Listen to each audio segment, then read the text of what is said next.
Hello everyone, welcome to another super duper califragilistic episode of Spot of Nerd, brought to you by yours truly. Today, we're actually going to talk about something positive for a change in television. And we were a little worried when it got announced, but come to fruition, this show actually has turned out to be incredible and has redeemed itself from the atrocity that was the series finale of the original Game of Thrones. So, of course, we are talking about none other than House of the Dragon.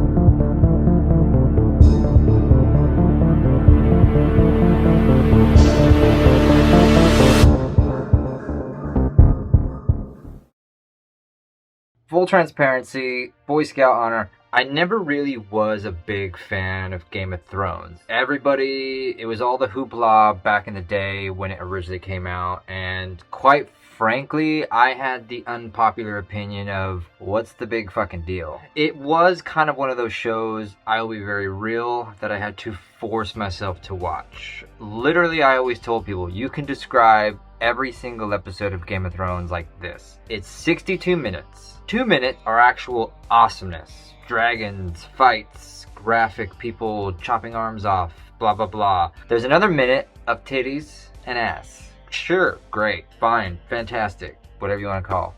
And then the rest of the time is talking. Sweet mother of God. It's just chatting, talking, chatting about absolutely nothing. Eventually they go to the wall. Eventually there's the frozen people. Other than that, it is just a show where people talk. Holy crap. Very similar to what I've mentioned before with other shows, specifically Andor, Star Wars. Dear God, you have to be awake when you watch these shows. Otherwise you'll miss out, because obviously they're books made for TV. So much more in the books. They've got to condense, and you will miss, if you miss 2 minutes of the show, you'll miss the entire story. So, a couple years later, the announcement comes out, there's going to be a prequel, House of the Dragon. And again, type of thing where I was a little bit, okay, we'll see, I might give it a try, see what happens. And it is actually quite an amazing show. If there is something I would recommend watching right now, it is House of the Dragon. The best part of it too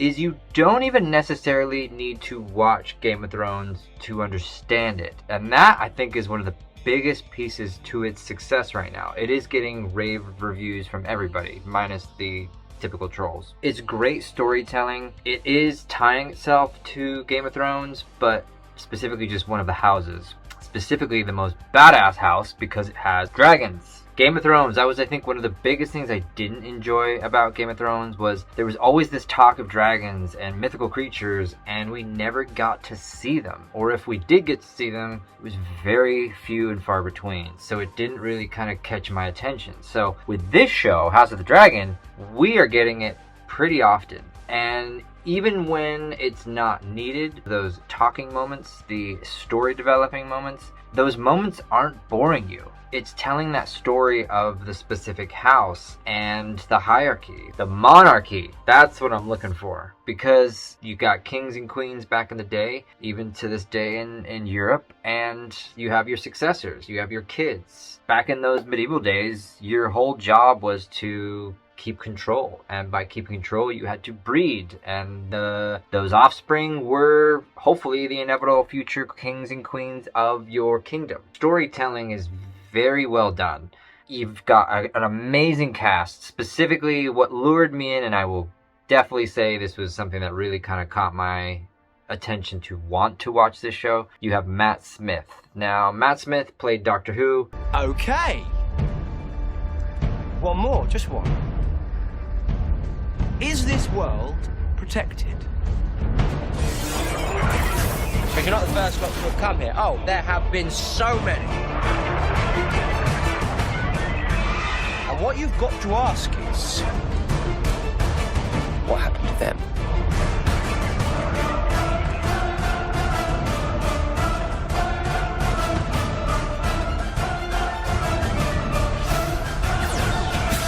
Hello.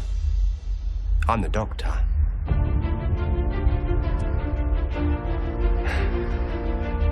Basically, run.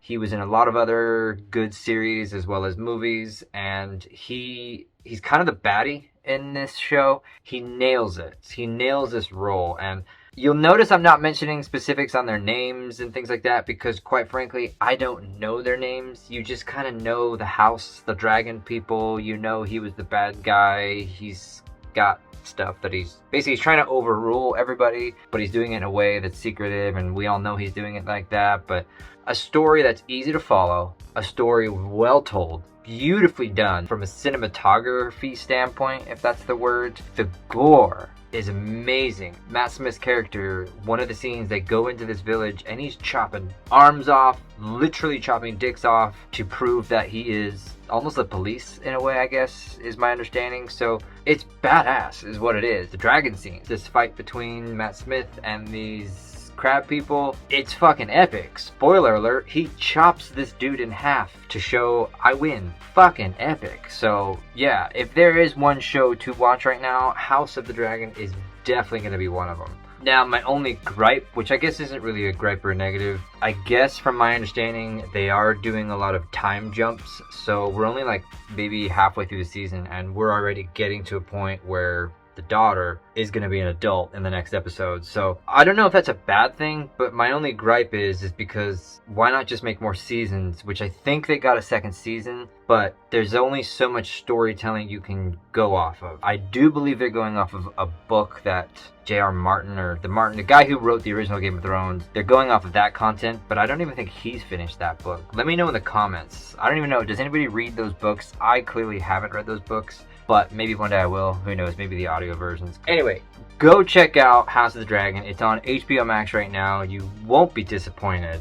And that's it. It's nice, simple, clean, cut, and short. So, thank you all so much for watching. If you'd be ever so kind, go ahead, throw that subscribe right down below. Give me a thumbs up and tell me what you think. If you like the content, thank you. If you didn't like it, thank you for staying this long. We appreciate it. At least I do, because it makes me know you're paying attention. We will see you guys next time. Later, y'all.